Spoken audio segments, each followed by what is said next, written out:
This is a Fox News alert. Again, Robert Mueller has submitted his report on the Russia investigation to Attorney General William Barr.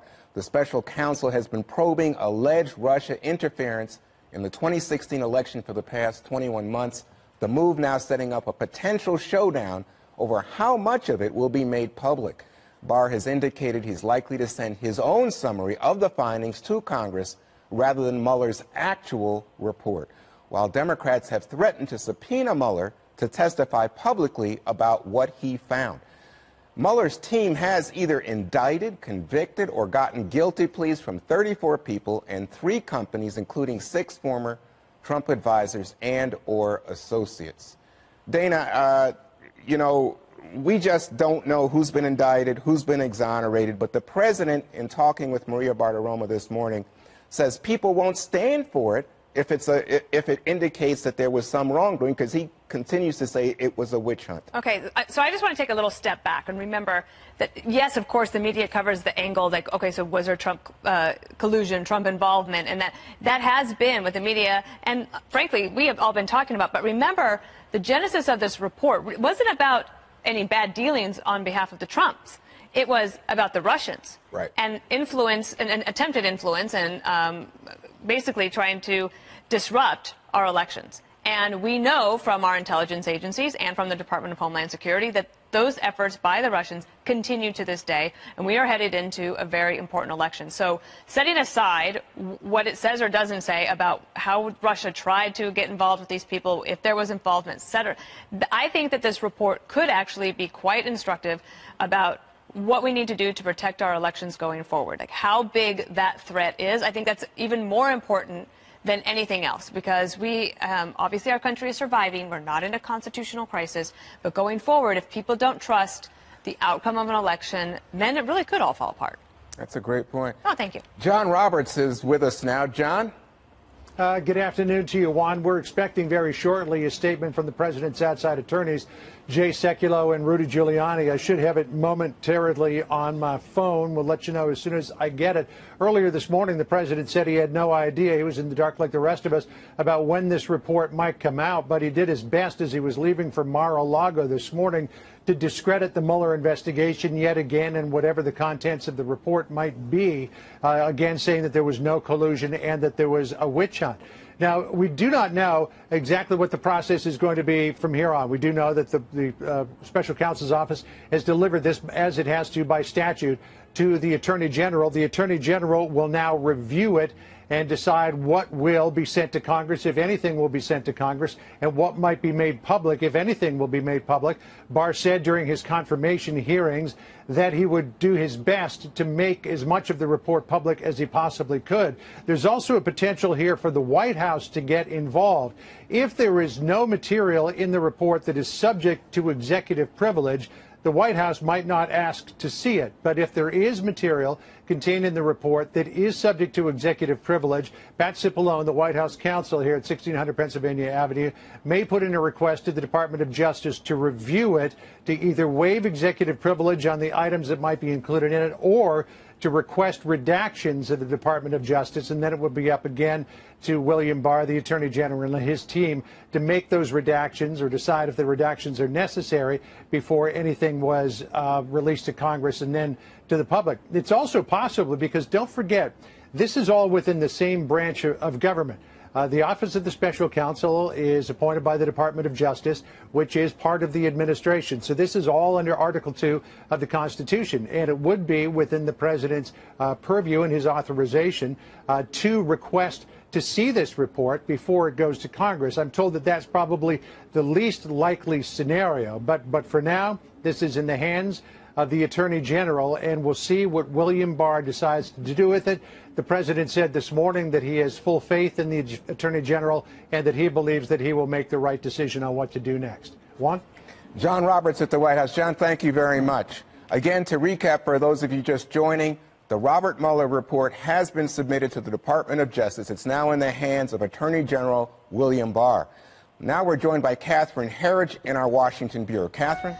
All right, just in a few minutes, I'm going to head down to the Justice Department, but we've got some information about kind of the tick-tock of events over the last hour. We have confirmed that a letter was sent to the chairman and ranking members of the Senate and House Judiciary Committees notifying them that the special counsel Robert Mueller investigation was completed. Let me just read for a second from that text. It says, quote, Special Counsel Robert Mueller III has concluded his investigation of Russian interference. But this is the important part. Attorney General William Barr says, quote, he may be in a position to advise you, the committees, of the special counsel's principal conclusions as soon as this weekend. So this is the first time that we've had an indication that the Attorney General may be able to move very quickly in terms of releasing some information and the findings to Congress. What's not in the letter so far that we've seen is a timetable for a public release. This whole process now will be governed by something called 28 CFR 600. That's the Code of Federal Regulations. It's very explicit that the Attorney General receives a confidential report and that there has to be notification to Congress of the findings. It's a little more vague on whether that's a summary from the Attorney General or whether he can include some of the raw data, if you will, from the Mueller report.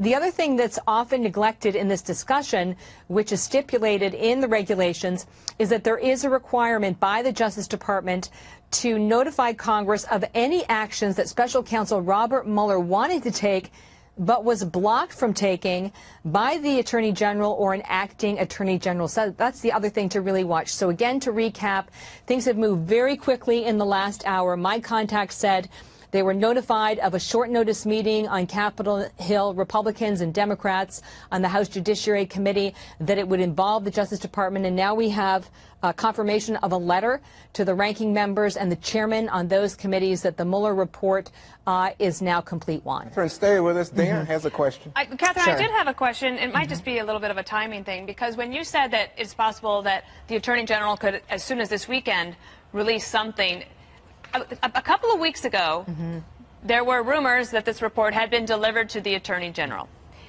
Do you think it is possible that that is true, that the Attorney General has had this report, and that is why they're making this announcement late on a Friday night, and that they think that they could turn around something? Because it doesn't seem to me, if he was actually just receiving it, that he could turn something around that quickly by Sunday.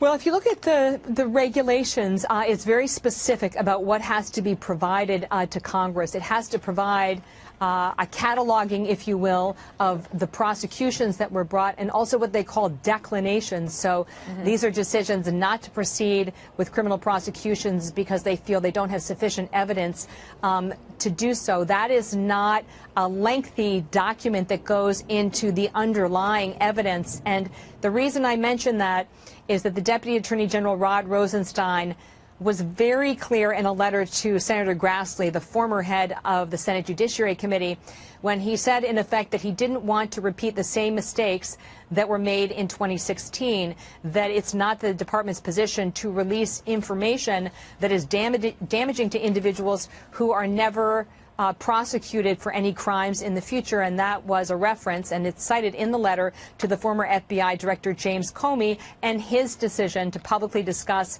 the findings in the Clinton email case, but then to recommend against criminal prosecution. So the long answer to your concise question is that when you look at the regulations, it's entirely possible to deliver sort of the bare bones of what's required in a very short time frame. The unknown in all of this is whether the Attorney General William Barr will in fact go further, because he has some discretion to provide additional information, and that he also feels it's within the public interest to do so. And that really was at the heart, if you will, or the main element of his testimony during the confirmation hearings, that he pledged to do that to the extent that he was able. Dana. Catherine, thanks. We told you about this story. That high school student from New Jersey says he was rejected from the National Honor Society because of that T-shirt where he seems to support President Trump. You know, I had the grade requirement, I had the community service requirements. You checked all the boxes. I checked all the boxes. When I posted the Trump quote, all of a sudden it became a huge problem, and I was not representing the ideals of the class, and I had a character issue. Well, he got a very special invitation from the White House where he had the opportunity to attend President Trump's executive order signing protecting free speech on college campuses. That student, Boris Kazenko, joins us now. Boris, thanks so much for being here. Thank you for having me. I me. got to ask you first, what was it like to go to the White House? It was something really special. You know, you think of the White House as something, you know, really cool, but when you actually go inside, it's a whole other world. Was it important for you to be here for this particular event of signing this executive order to protect free speech on campuses, given what you've just lived through? I think so. So this president, he just mandated free speech on college campuses, and I think that's a good start. But I think the next step moving forward is we need to extend that to high schools and middle schools, right? Because the idea is to stop leftist indoctrination. But that really starts on day one in the high schools and middle schools. Boris, it seems like you were so unfairly targeted. As we saw in that little clip, you certainly meet the requirements to be in the National Honor Society. You got the community service, you've got the good grades, you got a 4.0. Congratulations. Thank you. And yet it was a little group of teachers and educators at your school who said you had a character issue because you support the president, you have that T-shirt, you've posted some things for the president. How dare you? You know, they're going, how could he possibly do that? And so they said, you don't get to be in the National Honor Society.